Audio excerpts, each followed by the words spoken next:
Hi, welcome to Believing Clemson Football. I'm Will Vandervoort. Jason Priester from the Clemson Insider joining us today. We appreciate you guys being with us as we get you set for the ACC Championship Game. That's kind of surprising, I think, for most of y'all to hear us say that. Jason, first of all, man, thanks for coming on and filling in for Alex, by the way. For those out there, Jason's here because Alex can't be with us because he is in Las Vegas doing some stuff with his rodeo stuff. He'll be in Las Vegas for 2 weeks, so he won't be here with us for 2 weeks on the show. But Jason's going to fill in for us, and you probably going to get more information. I'm just kidding.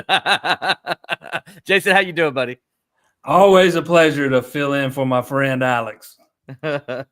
Well, we appreciate it with you, and guys, we appreciate you joining us. Got a big podcast plan. We're going to review the Clemson South Carolina game. Going to ask some questions about why certain things happened, some missed opportunities for Clemson. Then there's some other things I want to say about how things happened after the game that I was not too happy about. So we got that going on, and then we'll preview Clemson's ACC Championship matchup with SMU. We're going to do this all in about an hour because Jason's going to have his podcast right after this, which I'll be on the other side of the screen for that one. And we're going to talk some Clemson football there too. If you could leave us some comments, we appreciate it. You can ask us anything, ask Jason anything. He'll be happy to answer some questions if there is some recruiting question. Because I know right now, Jason, that's going to be a big part of your show today, right? It's going to be about recruiting, right? It always is, especially after you have a 7th decommitment. Signing day's Wednesday. So, yeah. I imagine it'll be a big part of it tonight. Absolutely, it will be. By the way, we want to thank our sponsors, one of them, the Clemson Insider, for joining us, as always, for letting us use the YouTube page and Facebook and all that good stuff. You can find us. Go to the Clemson Insider for the most complete coverage of Clemson athletics and recruiting. And when I say recruiting, it's this guy right here I'm talking to. JP has got all the information you need with National Signing Day coming up. Go check out his stuff. He's got stuff in the queue that I've already seen that's ready to go. He's going to have stuff more tomorrow. He's got stuff on the website right now. If you're a recruiting junkie, you got to go check out JP's work at theclemsoninsider.com. And while you're there, maybe read some of my stuff as well about the football games and things of that nature. And basketball, got a big basketball game tomorrow night. We'll have that covered. Me and JP, Ashby, and Sam will all be there covering it. We're going to have 4 people covering the game. As you guys know, nobody covers Clemson athletics like we do at the Clemson Insider. So appreciate Robert letting us use his platform as always to get the show on each and every week on YouTube and also Facebook and things of that nature. By the way, if you're just listening to us or you just want to listen to us, if you don't have time to watch the whole show tonight, you can go over to Believe in Clemson Football. And you can listen to our podcast there on Spotify, Apple Podcasts, wherever you listen to your podcast. So go do that as well. We appreciate you guys, as always, joining us. And now we're going to go ahead and kind of jump into it. We have some comments, though.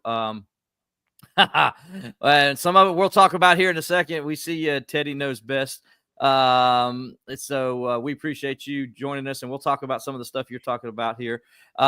But JP, let's go ahead and just jump into it. Reviewing the South Carolina game, Clemson loses 17-14 to the Gamecocks. It's the second straight time Clemson has lost at home to USC, and the 8th time in the last 16 meetings they've lost at home. Now 8-8 against the Gamecocks in Death Valley since 1992.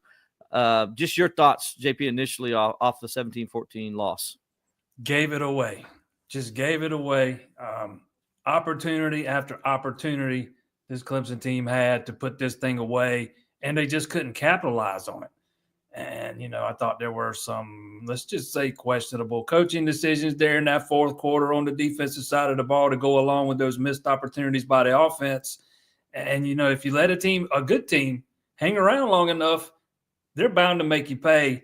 And that quarterback, Lenore Sellers, they've got over there at South Carolina, he is one of those guys that can make you pay, and that is exactly what happened Saturday. They gave him the opportunity, and he made Clemson pay. Now, I want to give you credit because all year long you've said, man, Clemson needs to watch out for number 16. When he gets down here, fans don't understand how good this guy is. You saw him play in high school. Tell us a little bit about why you knew he was going to be a problem. He's one of the best high school quarterbacks I've ever seen. He came from South Florence, where I went to high school, so I got to watch him play a lot. And it's a South Florence program that, let's be honest, they haven't won a lot. He gets there, he takes over that thing as a junior, and all of a sudden, this team, I think they had lost one game over the first half of the season, a nail biter to one of the 4A powers, and they're rolling, and it's because of him. You see it, and he's still got some stuff to work on as a passer at this level, but at the high school level, man, he was just dynamic. He could beat you with his arms. He could beat you with his legs. He had the right supporting cast around him and good pass protection in the offensive line up front and a stout defense. So he had all the ingredients, but it was him that made it go. He got hurt halfway through his junior season and was out the rest of the year, and that really kind of hurt their playoff run. But he came back that senior season, and nobody really even came. I don't think nobody, maybe one team, maybe Oceanside. I can't remember. I don't think, might have been nobody came close to beating them that year. And they just rolled right through the playoffs, man. And he just put that team on his back and carried them. No, not to discount the other guys, but without him, none of that's happening. Sometimes you can look at a guy and he just kind of oozes that it factor. And that's the way that's how I've always viewed him. And he's one of the most down-to-earth, humble kids you'll ever meet. He will represent that university well because he is a great kid. I've told you, man, plenty of times that he was going to make Clemson pay for not showing a lot of interest in him. And to be fair, Clemson had their guy in Vizina before Lenore started to blow up. But still, he came and worked out at camp before he was a junior. And, there's just a little bit of communication there, not very much. And Clemson knew who they wanted. And, the rest is history. Yeah, it was – I was impressed with him. It's the first time I've seen him play.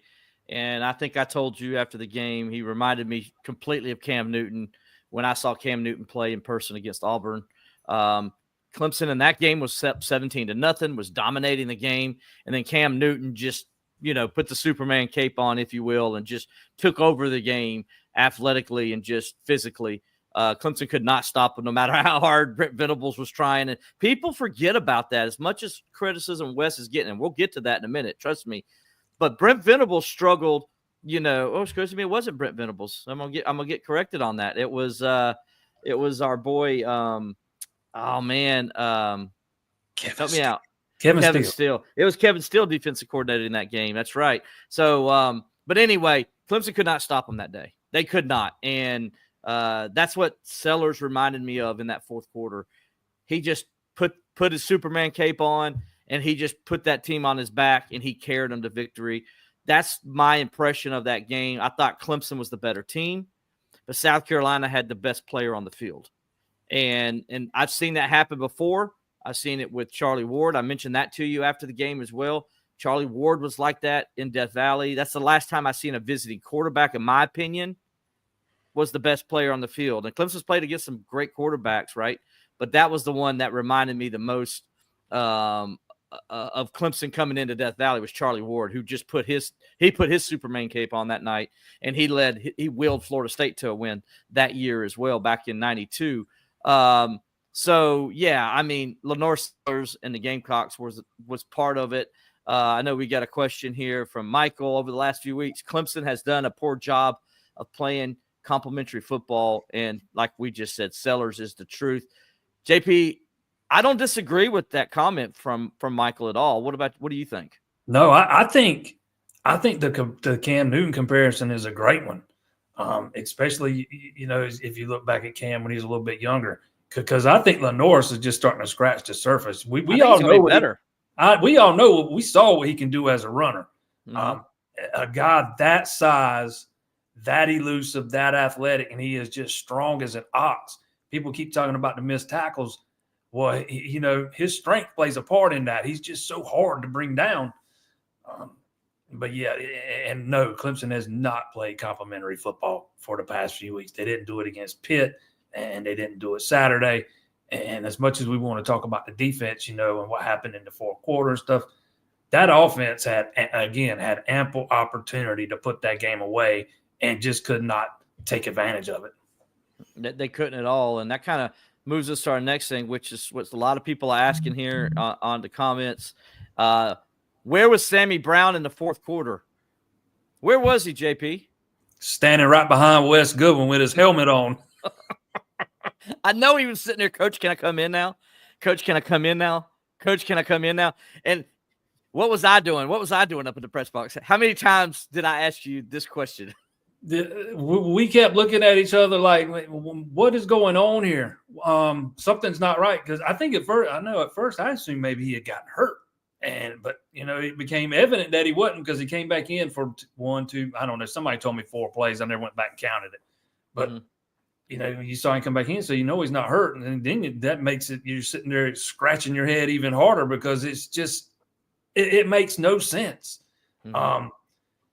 Sure, Lenoris was breaking off some runs over those first 3 quarters, but those runs he got in the fourth quarter came a lot easier than the ones he got over the first 3. He was just able to get loose and get free a little bit better than he was when Sammy on the field. I think that was one of the biggest. I don't know. To me, that was almost coaching malpractice.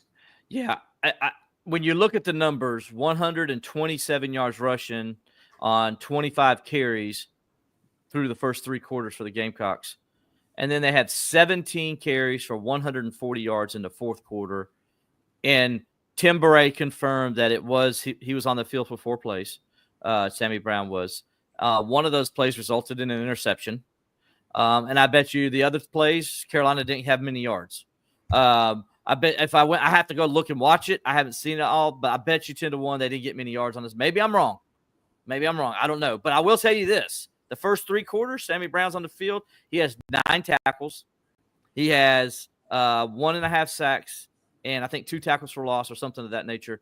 And he was dominating the game from a defensive standpoint. Remember the play where Sellers is down by the goal line and he runs wide, and Sammy Brown just chases him down. And what was so big about this, and why Sammy Brown was big when he's in the game, is he made Sellers go parallel instead of north-south. And that's how you got to tackle that guy. You can't let him start going north-south, because then that's when he becomes a trouble. But if you make him run sideways, then you can get him. And that's what Sammy Brown did every time, because Sammy Brown was just as fast as he was, if not faster. And I remember one play where he broke out and it looked like he's going to go for a long run, and Sammy Brown came out of nowhere and just tackled him. And it's like, that was so big, and I just didn't understand it. And we got a question here. Was Dabo just covering for Wes by saying the fourth quarter strategy was always the plan? JP, you asked the question. Dabo answered you. Talk to me about it. Yeah, I didn't really understand the explanation. They said that they just were running some of the coverages they had worked on in practice, something they called a cyclone. I don't know. I think that's a prevent or a style of prevent. And they just they were expecting South Carolina to start playing differently than they had been, which I don't understand. Why not wait till they start playing differently before you adjust? Right. The explanation didn't make a lot of sense. So you're still left with just as many questions as you had going in. And somebody asked him about it again yesterday in the ACC Championship press conference. I think it was Larry. It was Larry. And yep. He didn't really go to in depth any more than he did Saturday after the game. That's just going to be one of those things. We're never going to really know outside of that he wanted to just play more nickel for whatever reason. Got this comment from Michael on YouTube. JP, you remember that game? You were there. Is that how you saw it too? Yes, he destroyed them. Michael, we appreciate that, man. Listen, you know how upset I am. Me and you were talking this morning and yesterday about it, and I was dumbfounded. Like, why are you taking this guy off the field when he is controlling the problem? And the problem was Lenore Sellers. I mean, that was the problem. And he was controlling it. He was keeping him at bay, if you will. He had his moments. He had the 25-yard touchdown. But after the first quarter, that second quarter touchdown, Lenore Sellers did nothing that really Clemson, right? I mean, He had 50-something yards rushing at that point going into the fourth quarter. I think 9 carries, 56 yards. You can live with that. And why was that? Well, because Sammy Brown was on the field.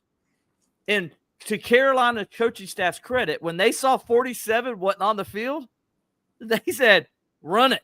Run it to the right side of Clemson's of our offensive line, and we're just going to pound them over and over. JP, I called 6 straight plays in the press box. 6. The exact play. I called quarterback power. I called running the zone read to the right side. I called running Sellers to the right side.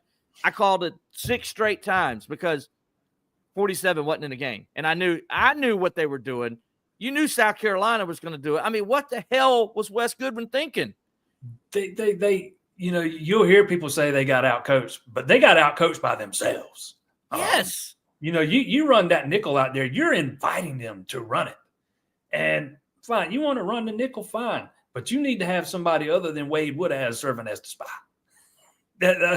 Sammy needs to be the spy. If you're going to run a 4-2-5 and somebody spying Lenoir, it needs to be Sammy Brown. He's already showed you through the first 3 quarters he's capable of chasing that guy down. Like you said, keeping him from getting vertical, making him run horizontal, sideline to sideline.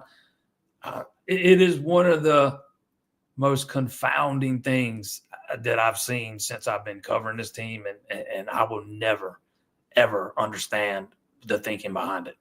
Somebody told me, I don't know, it might have been you. I can't remember. Somebody told me that it reminded them of when Clemson took out Reggie Merriweather in 2006. He was pounding South Carolina, pounding them. They couldn't stop him. They were going right down the field, and then Tom Allen took him out. And you're sitting there, everybody's sitting there like, why did you talk? The crowd's calling for Reggie, Reggie, Reggie. And they took him out. That's the last time I remembered something like being like this. Like, listen, Wes Goodwin's going to forget more football than I'm ever going to know. And I know that. But I also feel like I understand the game enough to know if they got all their power guys in and they did nothing to change that look. I mean, they didn't change their look. I'm saying, why are they in 4-2? How many times I ask you that? I'm like, why are they in 4-2? Because South Carolina had the exact same offense they had the first 3 quarters out there. Same personnel and everything. And Dabo's answer made no sense, like you said to me. He's like, well, we thought they were going to do that. Why the hell did you change your defense on something you think they might do as opposed to what they are doing? How hard is it to run 47 out there? Look, it blew my mind. Because if South Carolina beat Clemson throwing the football, I think everybody is fine with that. You tip your cap. You tip your cap and you move on. Because I didn't think at this moment, this Lenoir Sellers can beat Clemson throwing the football. Now, next year, he might be able to do it because they might have better weapons and everything else. This year, they could not do it. And to take Sammy Brown off the field was most the mind-boggling coaching decisions I have ever seen in a football game since Reggie Merriweather in 2006. Yeah, that's a really good comparison. And I hadn't thought of that until you just brought it up, that when Tommy Biden took Reggie Merriweather out and put him back in, because I remember the whole stadium was chanting his name and they refused to put him back in. And guess what? They ended up losing that game too. They did. I'm with you. I will never understand why they did that. I never will understand why he was. And if I'm Sammy Brown, I mean, I don't want to say what's going through my mind right now, but, I'm not happy. I'm not happy that I'm on the sideline. He didn't play the entire 4 quarter outside those 4 plays. Still led the team in tackles. I know. And he only played three quarters plus 4 plays. I mean, you are taking your best athlete off the field when you're matching up against a quarterback as athletic as Sellers.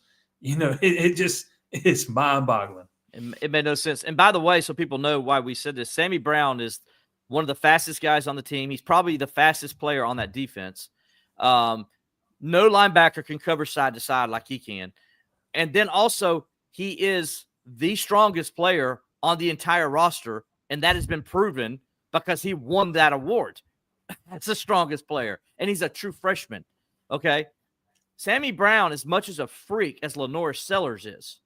And so they left their freak on the field, and did his thing, and Clemson did not, which made no sense to me whatsoever. And it is what it is. And by the way, Carolina fans, again, I'm going to say this. I credit Carolina's coaches for understanding that 47 wasn't on the field and for taking advantage of it, because that's what good coaching does. That's why they had the ball, JP, for nearly 13 minutes in that game and the fourth quarter. That's ridiculous. It's ridiculous. It was a butt kicking in that fourth quarter, and there's nobody to blame but Wes Goodwin and Dabo Swinney because they took the best player off the field. Yeah, I don't want to sit here and load it all on Wes. I mean, he shares a lot of the blame, man, but Dabo's standing right there too. He's got to, hey, man, you got to get that guy on the field. He's the head coach. Buck stops with him because he's standing right there a lot of the time side by side with Wes. So Sammy's standing right there behind him too. Mm-hmm. You know, he knows he's not on the field. So they both share the brunt of that responsibility, and that was coaching malpractice, pure and simple. Absolutely. And there was more coaching malpractice as we go on through this game. We can tell you there's a few more, and it'll start with missed opportunities. Clemson turned Carolina over 3 times. It got 0 points off those 3 turnovers. And recovered an onside kick. And recorded an onside kick at their own 44 and didn't get anything off of it. Very disappointing. I know we got a comment here. Let me find it here. And then, JP, you got a recruiting question on here too. Man, where did it go?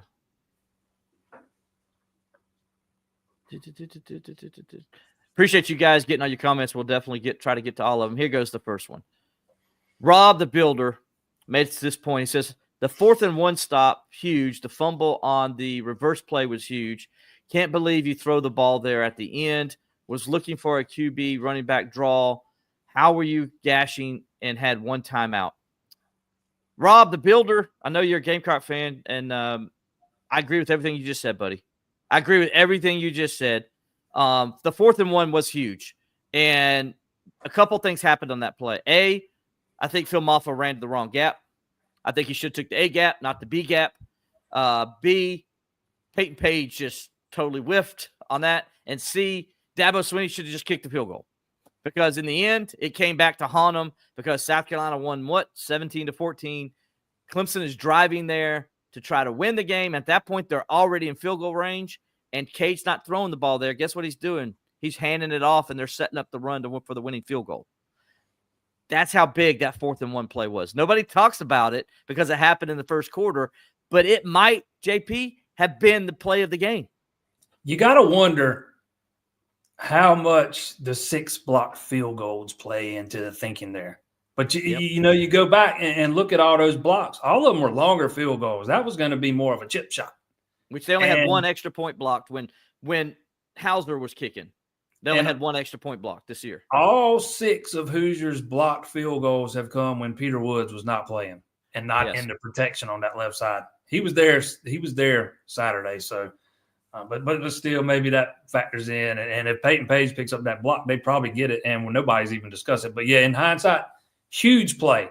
Although, there at the end, I understand passing the ball. You want to take 2 shots in the end zone to win it. You're not playing to tie it up. That's true. You got a timeout left. You can throw it into the end zone at least once, maybe twice. And if you don't get it, then call your timeout, try to run it once and call your timeout to set up a field goal. But I didn't have any problem with trying to throw it in the end zone at the end. I just had a problem with Cade not throwing it away. Right. And Dabo even mentioned it, and he wasn't throwing Cade under the bus. So I don't want people to think he was throwing him on the bus because he wasn't. Dabo mentioned that Cade, they work on this in practice all the time, and he said Cade understands at that situation he has to throw the ball away.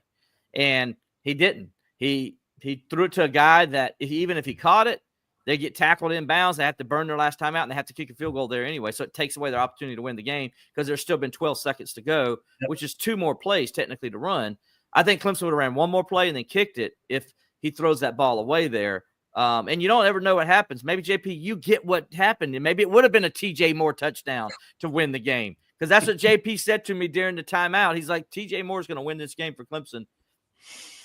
And I said, JP, why did you say that? And then he never got the opportunity. Then he never got the opportunity. It's a fun moment. JP knows I'm a very superstitious guy, and we're always like, JP, don't say stuff like that. Or what did you say that for? Oh, no. Yeah, I have to remember you guys are way more superstitious than me. I do a bad job of remembering that. But it was good.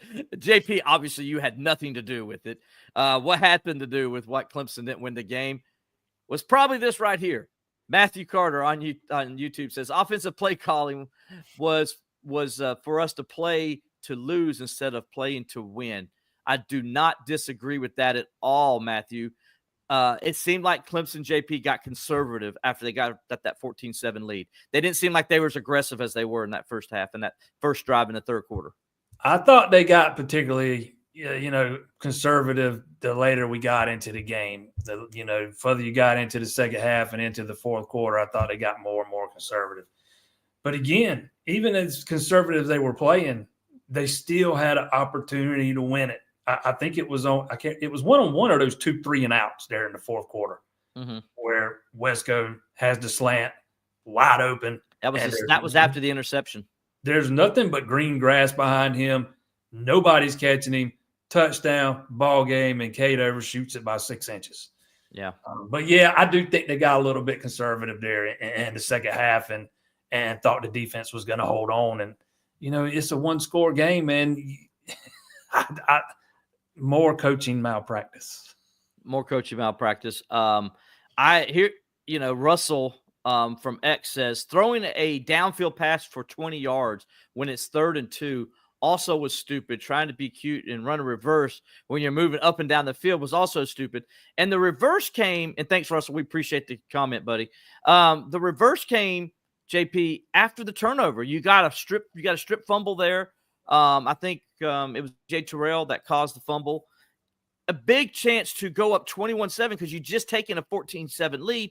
Now you got an opportunity to go up 21-7. You're at the South Carolina 32. I get the aggressive nature and wanting to go there, and that's something we just said they weren't being because maybe this is why they went conservative.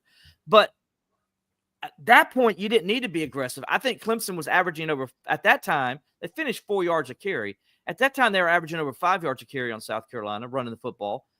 And why not just run the ball with Cade like you were doing in the game? You're at that part of the field where they're worried about what you're going to do with your receivers and things. That's why the running game opened for Cade. I really believe that.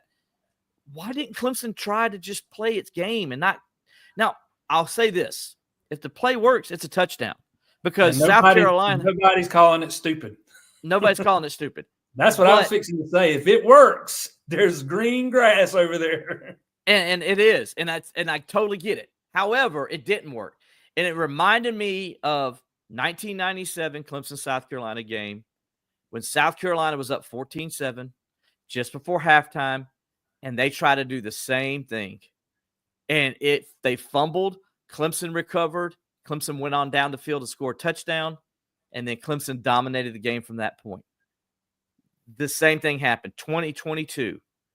They run a reverse on a kickoff after they're up 16-7 and control the game. Got a chance to go up 23-7, and Maffa fumbles on it, trying to hand the ball off to Will Shipley, or Will Shipley fumbled it. I think it was Maffa fumbled it, trying to hand it to Will Shipley. Maffa fumbled it after they had that little huddle where they that was it. Huddled together, and they handed it to Maffa, and he got on down the field and then fumbled it. My whole thing is, why are you doing that in this kind of game of this magnitude? Don't do an extra handoff. And I know some people are like, well, they shouldn't have blown the whistle. That Clemson got the playoff, and Maffa had control of the ball, and it should have been Clemson's ball anyway. I'm not saying that's right or wrong or indifferent. What I do know is this: don't run a trick play if you don't have to. And Maffa, why are you trying to throw the ball when you just take the loss, dude? Take the loss. You fell down. Take the loss. What are you doing? Cade should have just held on to it. Once the guy stepped on his foot, he should have just held on to it and ate it.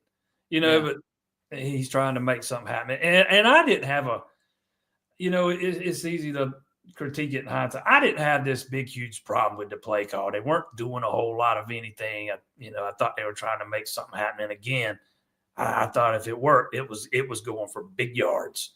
Yeah. But it didn't. It didn't work out, and it turned into a huge point in the game. It was a big momentum shift, and South Carolina already had plenty on their side as it was. Russell also mentioned throwing a downfield pass for 20 yards when it was 3rd and short. I don't think it was 3rd and 2, Russell. I think it was 3rd and 6 or 3rd and 3. It might have been 3rd and 3. But I'm with you on the why you throw a ball down the field on that play. I'm talking about it was Clemson's next to last possession. When they had the ball, they stopped Carolina. No, they didn't. They got the onside kick. That's what it was. They got the onside kick, and they tried to throw a fade pass down the sideline on 3rd down. And remember, I think I even said to you, like, why are they throwing a fade pass? Why not? Why aren't they trying to do something more more high percentage play instead of a low percentage play? And then Carolina had done a better job covering the Clemson receivers downfield since that second quarter. It's not, what I'm saying? I just thought it was a very questionable play call there, right? Don't you agree about that call? Yeah, I didn't understand that call there, no, at all. There was a couple, and I'm not one to dive too deep into play calling because you never know what the guy's thinking or the coordinator's thinking or what he's trying to set up. But in this specific circumstance, we're talking about a 3rd and 2, and you're trying to, basically throw a 50-50 ball. That's not when you throw a 50-50 ball on 3rd and 2. Now, was the play call designed to go to somebody else, and Cade saw something that he liked and chose to go to? Who knows? That's why I don't get too deep into play calling, because you never know what the original call was or what's supposed to be and all those kind of things. But you don't throw a 50-50 ball on 3rd and 2, whoever's fault it was. But I'll tell you another thing. How many times did Antonio Williams get targeted in the 4th quarter? I don't remember any. 0. Yeah. Not once. That's your safety valve. He's become Cade's go-to guy. Had all those catches in the first half. I think he had 3 in the 3rd quarter, and then that decisive 4th quarter, not a single target. Also, where was Jake Brittingstool? Did he play? Yeah. Well, I mean, I know he played. He's on the field. I didn't see him making any plays or getting open. And I mean, you're supposed to be this great tight end, and you just, again, big game, Jake Brittingstool disappears. He disappears in big games. He had 3 catches for 35 yards, and I'm to the point now where, let's see Olsen Pat Henry. Yeah. That guy goes out there and gets it done in the run game blocking. He's more than serviceable as a pass catcher at this point, only going to get better. I just think he might not be the physical talent that Brittingstool is, but he's going to produce at the same level or even more than Brittingstool does, and he's going to give you more in the run game. The real McCoy on YouTube, I like this comment here. Talking about Phil Moffitt's been awesome, and he's a great running back, but does he need to be on the field? It's obvious he's not healthy. I agree with him. I think at some point, JP, when does Clemson say, we got to rest, we got to sit Phil down a little bit? I know Phil wants to be out there, and it's commendable, and I love Phil's heart and how he wants to go out and win for his team, but it's obvious, man. I don't know if he's helping the team, especially on those 3rd and short situations. Again, me and you talked about this last week. We thought we'd see Keith Adams a little more in those 3rd and short situations, right? And we didn't see him. Again, why? Like, what's going on there? And then why is Phil? I get Phil Moffitt is your leader, but he's hurt. He can't get in there and lower that shoulder. It's obvious, man. His shoulder's killing him. Yeah, at this point in the season, you can tell he's banged up. Mm-hmm. Nobody will ever convince me that Dabo doesn't play the guys he thinks gives him the best chance to win. Now, it might not always work out, and he might end up, being wrong down the road. But, in that moment, I think that he plays the guys that they think gives him the best chance to win plays. I wonder how much they trust those guys in pass protection. And maybe that plays a part in this thing. But, like you said, on the 3rd and shorts and stuff, that don't even come into play. we didn't see Keith Adams at all in that game. We only saw Jay Haynes a handful of times. It's – I wish I had the answer. Yeah, I wish it. I thought just Clemson's – I think Clemson moved the ball pretty good most of the game, but then there was some head-scratching plays that they didn't make or calls they made, and just missed opportunities. I think they had chances to take real control of the game and put South Carolina in a situation where they got to throw the ball, and they didn't. They didn't do that. And, I don't know why Wes and Dabo were acting like they were playing with a 2-touchdown or 3-touchdown lead there in the fourth quarter when South Carolina clearly was playing like it was a 14-7, 14-10 game, and they ran the better play. So, just a lot of missed opportunities, offense and defense, to put that game away and win it. They didn't do it. Kudos to South Carolina because they took advantage of Clemson's mistakes, and they won the game. And that's what you're supposed to do. So I give South Carolina the credit. It was a good game. It really was. And I thought it's one of the better Clemson-Carolina games I've covered, and it's one of the best probably in the history of the rivalry. Oh, it might be the best Clemson game, South Carolina game I've ever attended. And I've been to a bunch of them, man. It felt almost like a playoff atmosphere, even though I've only been to one playoff game, but I don't know. It kind of felt that way. You could just feel the electricity. It felt like a high stakes affair. And I thought both teams brought it, man. It was a hell of a game. It was a heck of a game. Now that brings me to this, and I know I got some Gamecock fans on here, and they're probably not going to like this. And I don't want you to think this is sour grapes or anything on my end. This is strictly an observation of things I saw after the game. And then later on around Clemson, some things. I didn't like the way, and Dabo addressed it last night. He was asked about it. I'm sure Shane Beamer was asked about it as well. And it sounds like they're going to get together.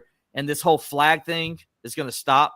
It started a couple years ago with South Carolina, did it here in Clemson after the win. Clemson retaliated last year and did it. Dabo said he didn't know that happened until after the fact last year, or he would have got on somebody's butt before then about it.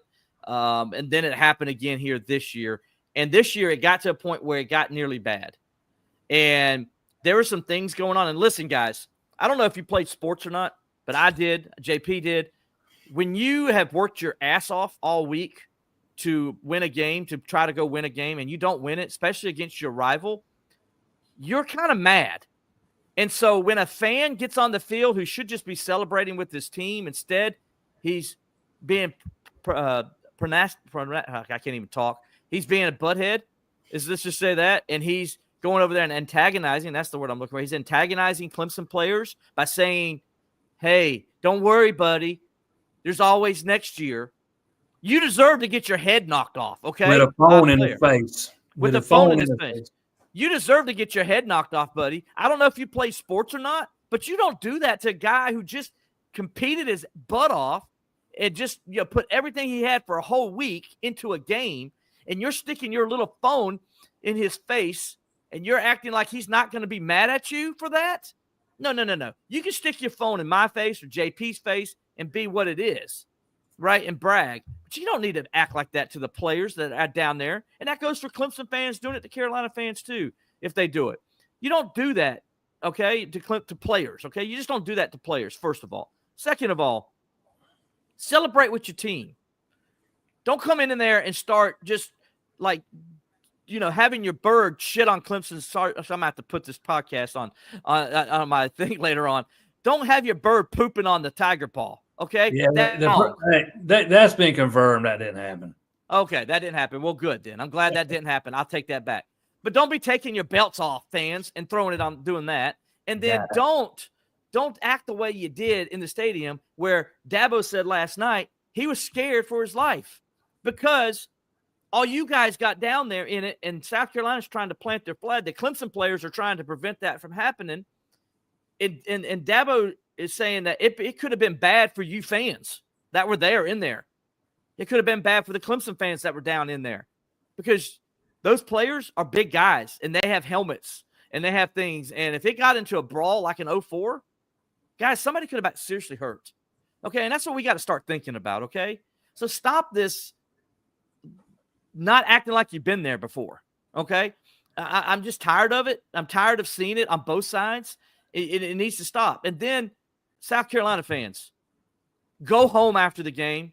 Don't go downtown Clemson and clog up the intersection. It's a small town. This isn't Columbia where it's not going to matter if you do that. This is Clemson. It's a tiny town. You are killing the downtown businesses after the game because you're down there acting like buttheads, just getting in the face of every Clemson fan and doing whatever you're doing. And the Clemson fans don't want to come down there.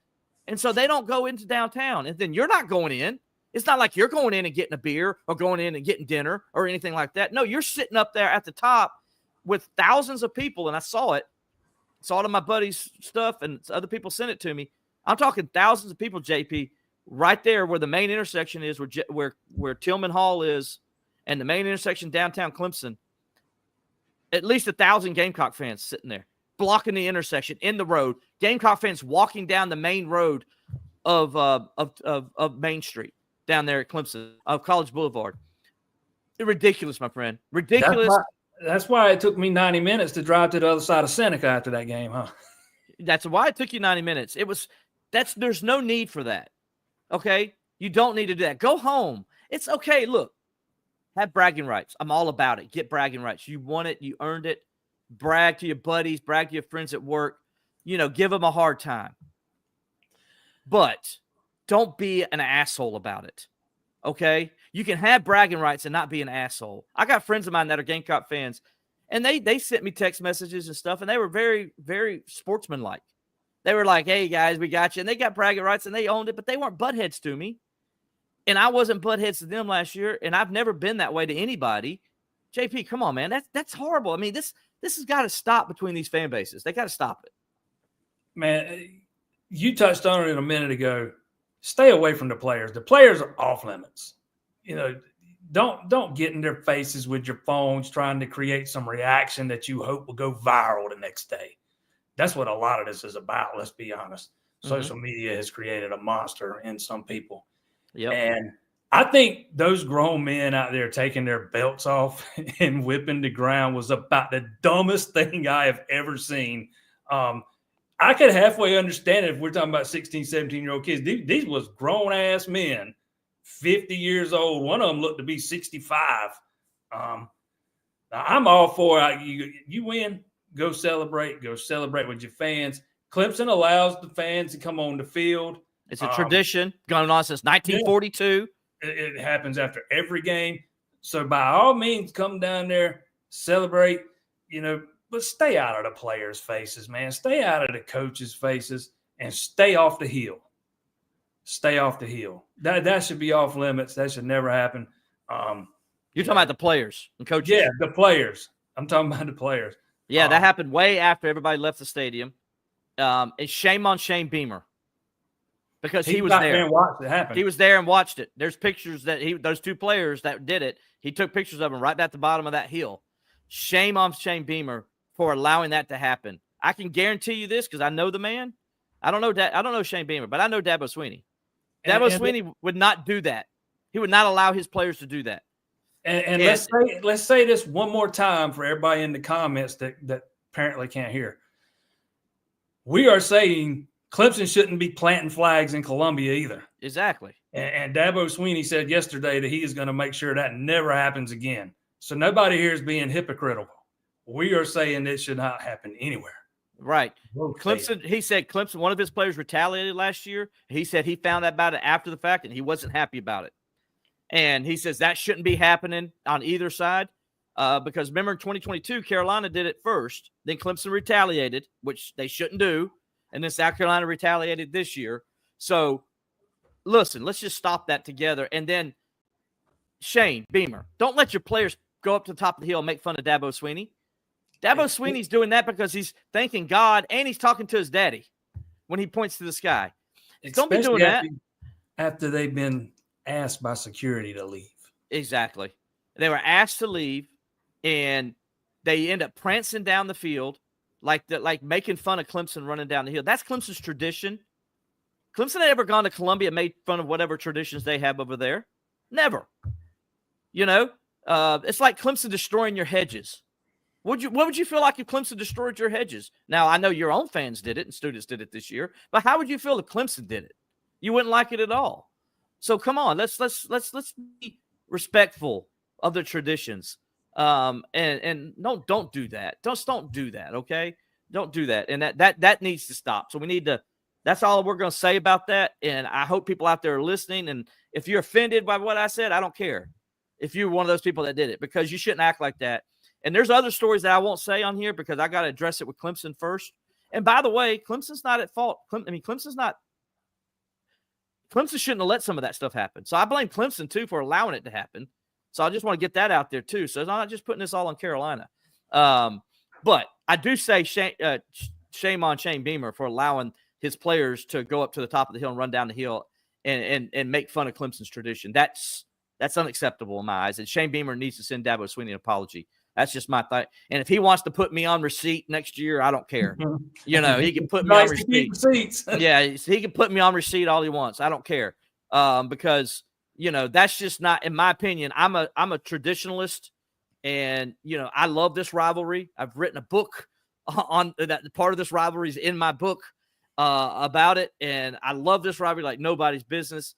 And I just, it really just made me mad watching that. It really did. Somebody's going to get hurt if that stuff continues. Yeah, it is. And so anyway, we're going to move on because we got and guys, I appreciate all your comments on there, and we appreciate you joining us as always. Want to move on, JP. We got one more thing I want to talk about, and it's probably the most important now because despite all that and that game that happened the other day, Syracuse did what I thought they were going to do. They took care of business. You've been saying it for weeks. I told you, I felt it. I just felt like Miami. I say, what's our old saying? The ball don't lie. And I thought Miami got away with 2, maybe 3 wins that they shouldn't have gotten early in the season. And I said, it's going to catch up with them. It's going to catch up with them at Georgia Tech. And it did. And it's going to catch up with them at Syracuse. And it did. The ball doesn't lie. It will find you every time. In Miami, 21-0 lead, JP. I'm like, okay, well, I guess it's not going to happen. I'm sitting there, I'm kind of mad because I'm like, well, the season's going to end this way for Clemson, and they're going to go to an average bowl game, and that's not what they really want, or definitely not what this fan base wants. And it was going to be kind of sad in a way, right? And so, but then Syracuse comes back, man, and they win the game 42-38. Clemson. And I heard some people say Clemson don't deserve to be in the ACC Championship because they backed their way in. Clemson didn't back their way in. I don't know. Y'all guys need to look at the standings. Clemson is 7-1. They won 7 of their 8 games. Miami won 6 of their 8 games. Clemson has a better record. They didn't backdoor it. Clemson just happened to finish the season 2 weeks ago, the ACC season. Miami, because of their schedule, because they like to schedule easy teams to play earlier in the year, they were playing their last game on the last game of the weekend. So the last week of the season, I should say, right? So Clemson didn't backdoor their way in, JP. They did. They earned it. There's no tiebreaker involved here. Clemson finished a full game up in the standings on Miami. No backing their way in here. They earned it despite what happened Saturday. This is the rules that are in place. Like them, don't like them. This is the the format that we have chose, or not we, but they have chose for college football to move forward in. And Clemson gets to go to the ACC Championship as they only lost the one ACC game. They lost 2 out of conference games, but they only lost the 1 conference game. Yeah, let's talk about this ACC Championship game. I know some people have asked in the comments, about it. JP, this is an interesting game because when I look at SMU, and I thought they could get to the championship game. A lot of people thought I was crazy at the beginning of the year because I said I think this team, because they got a lot of players coming back, and if they put the right quarterback out on the field, which they ultimately did, they could get to the ACC Championship game because the schedule was very favorable. Their toughest game all year in the ACC, now as far as who their opponents were, was Louisville. That was their toughest opponent. They didn't have to play Miami. They didn't have to play Clemson. They didn't have to play Georgia Tech. They didn't have to play Syracuse. So they got here. Now, they can't help who ACC put in front of them.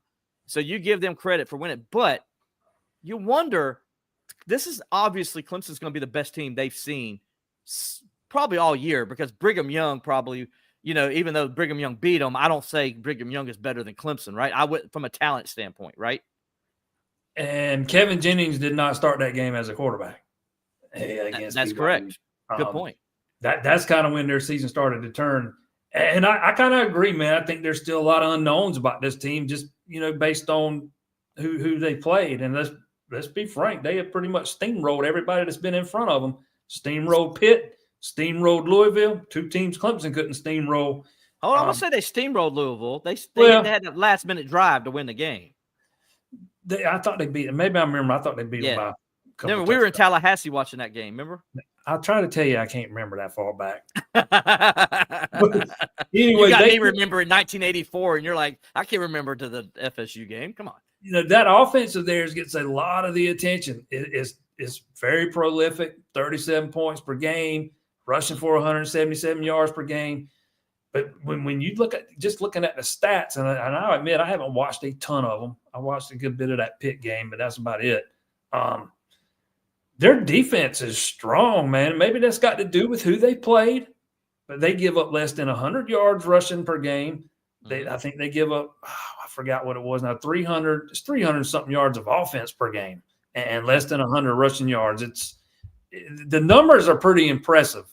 Now maybe who they played factors into that some, but at the end of the day, they're still, pretty eye-popping. Yeah, they are. And 326, that's what they give up, 326 yards of offense per game. Yeah, that's pretty good. That's good.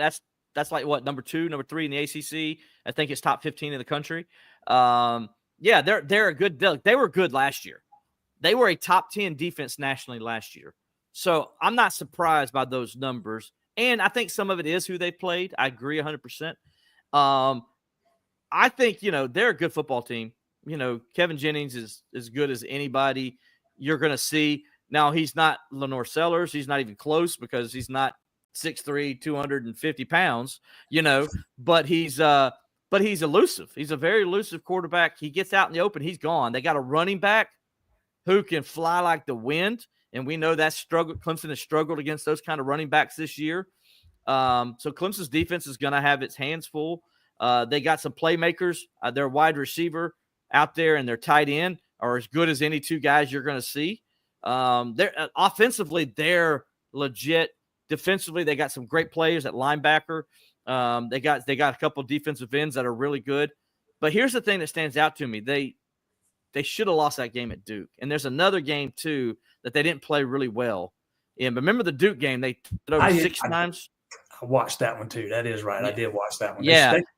Duke gave them everything they wanted and then some. No, Alan asked. So sorry, Alan. You asked, did we start early tonight, or are you on with? Okay, so they didn't start early tonight. I can't do my podcast tomorrow because we got Clemson, Kentucky tomorrow. So I can't do my podcast tomorrow. So we're doing my podcast now. JP's going to jump on and do his in a minute. So stay tuned for JP. He's going to do his. So Alan, this is my podcast for the week.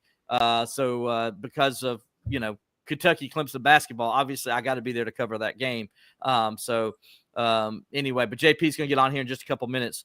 But JP, yeah, I don't know what to expect from SMU because I don't know really. I've watched them on TV, but I don't know who they are because other than Louisville, who I could compare Clemson to, that they played Clemson with, but Clemson wasn't, 100% in that game. Clemson didn't have. They lost DeMonte Capehart in that game. They lost Peter Woods in that game. They lost Sheldon Lewis in that game. They weren't 100%. By the way, nobody asked this. Kind of curious what Dab was going to say about R.J. Mickens. We didn't ask about. He got hurt. He got hurt on the last play of the game, and had to be helped off the field. Don't know what the extent of his injury is, but I think that's something we need to find out by tomorrow. So yeah, I'm kind of curious, like, what Clemson team are we going to see? Because Dabo mentioned, he says they were pretty close to playing a complete game against South Carolina. He says they still haven't done it yet.